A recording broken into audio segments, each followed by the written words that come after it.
So you've probably seen the headlines about Tylenol, Donald Trump bringing the link between Tylenol use in pregnancy, which is Panadol, and the development of autism into the public domain, and saying that there's a link there, which is effectively Tylenol causes autism.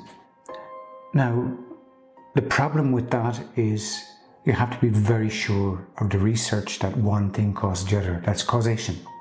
When one disease is caused by something that you know and therefore you can control, and if you can eliminate that cause, then you reduce the disease.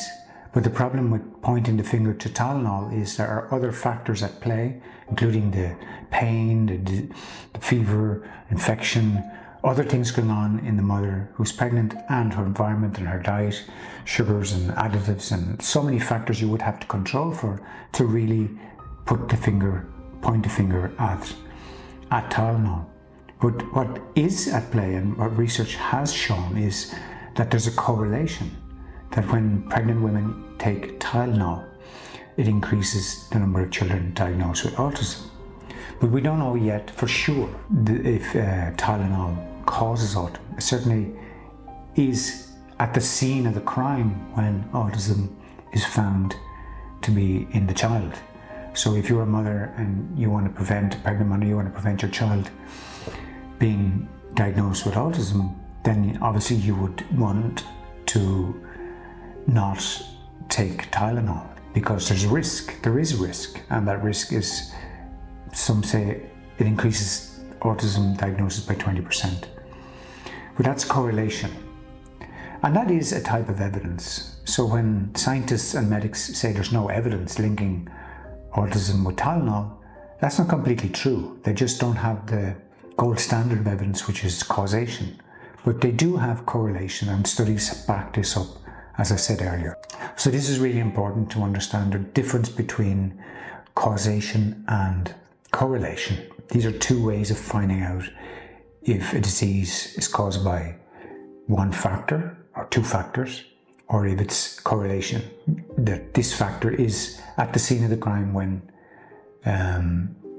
the diagnosis was found.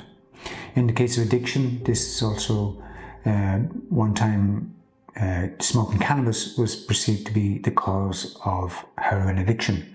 But research has shown that many cannabis smokers do not go on to therefore have heroin addiction. So it's not causation, it's correlation. And in the world of science, where everything is reduced to try single factors, causation is seen as the gold standard of evidence. In actual fact, I believe that correlation is equally as important, or if not more important, because in addiction there are issues, social issues, economic issues, political issues, emotional, psychological, spiritual, so many issues that affect why a person will start smoking cannabis and what leads one's cannabis smoker on to smoke heroin. There isn't necessarily a straight line, as there isn't a straight line between taking Panadol, Tylenol, and the development of autism. They're both seen at the scene of the crime, but they're not necessarily directly linked. There's other factors at play in the mother, and there's also factors at play in science, funding, careers, publishing. Scientists have to walk a certain path to develop their career and get their research published, and they have to make compromises along the way, and who decides what is published is very political, and what research is funded is very political. So the link between funding and science and outcomes and politics is all mixed together.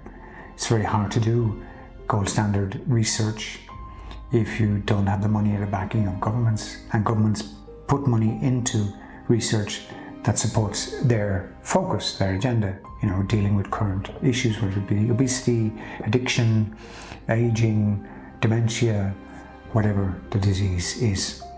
So in analysing the research and thinking about what Donald Trump is saying, that there is a link between both, it's not causation, it's more correlation. And in many diseases, correlation is the reality. Humans are not in a lab untainted from external factors, relationships, diet, environment, what's in the water, what's in the air. There are so many factors that influence the development of disease. The problem I see is medicine has so much power that they naturally will prescribe very quickly Tylenol in pregnancy, in women who are pregnant or suffering from pain, because up to now that was the recommended medicine, and it still is. That hasn't changed. Certainly in Europe and maybe in America that will change. Yeah, medicine has a lot of power, and doctors are quick to prescribe a drug when often there is other alternatives. Pain affects women at different stages of pregnancy. Yoga and stretching and various types of movements can help.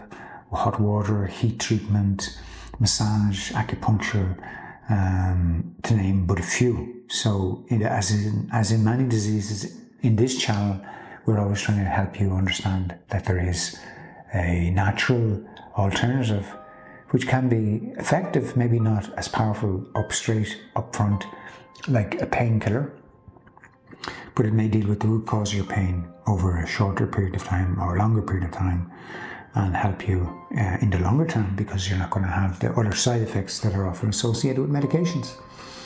So I hope this video helped you understand the link between correlation and causation, and it's a very important distinction in research. And when medics come out and say there's no evidence for the link between Tylenol and autism, what they're saying is that there isn't causation, and they believe that that's the only type of evidence, when in actual fact correlation is an important type of evidence, because it's very hard to isolate one cause on a disease developing, as I said earlier. So you have to question medical power, question doctors, when doctors and stock politics and scientists and money and pharmaceutical and research all come together. It's hard to know who to believe. That's it for this video. I hope you found it useful, and I'll talk to you in a video very soon. Drop me a comment if you enjoyed it, if you'd like me to cover another topic, if you have any questions. Let's get the conversation going. Thanks for watching.